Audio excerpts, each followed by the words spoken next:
Salveta.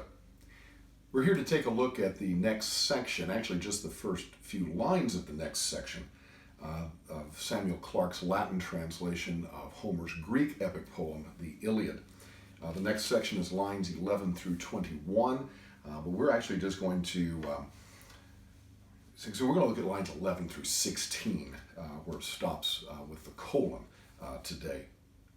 And he begins, Quoniam Chrisein contumelia affecera sacerdotem Atrides. It says, since the contumelia, which means affront, A-F-F-R-O-N-T,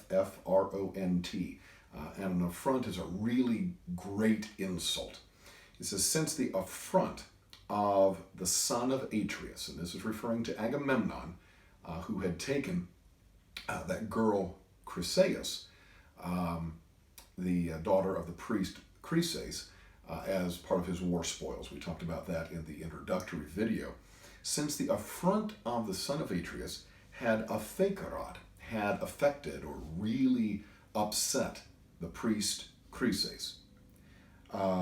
Hic enim venerat celeres ad naves acivorum, for he had come to the swift ships of the Greeks, redempturusque filiam, ferensque infinitum pretium liberationis, about to buy back his filiam, and ferens infinitum pretium liberationis, and carrying or bearing the uncountable, right? You see the word infinite there, the uncountable price of her freedom. So in other words, he was bringing probably a lot of gold and other jewels and things to buy his daughter back from Agamemnon. And it says, infulam habenes in manibus, and holding in his hands his infula, which is a fillet, F-I-L-L-E-T. And a fillet is a strip of cloth that the ancient priests would wear around their heads, kind of like a headband.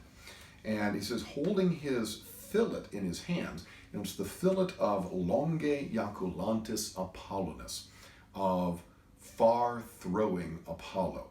The idea was that Apollo could shoot his arrows from anywhere and hit anyone, and so he's often referred to as far-throwing Apollo. And so he's carrying all that stuff in his hands.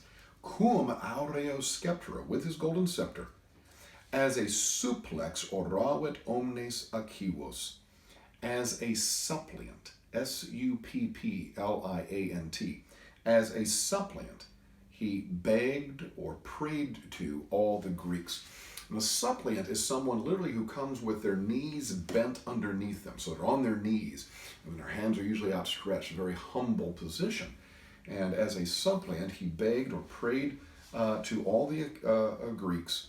And then it says, Atridas vero imprimis, especially the sons of Atreus. Now this word is plural, because there were two sons of Atreus, Agamemnon and Menelaus. They were brothers, and so they both can be called a son of Atreus. So especially the sons of Atreus, the duos duces populorum, the two generals or the two leaders of the peoples.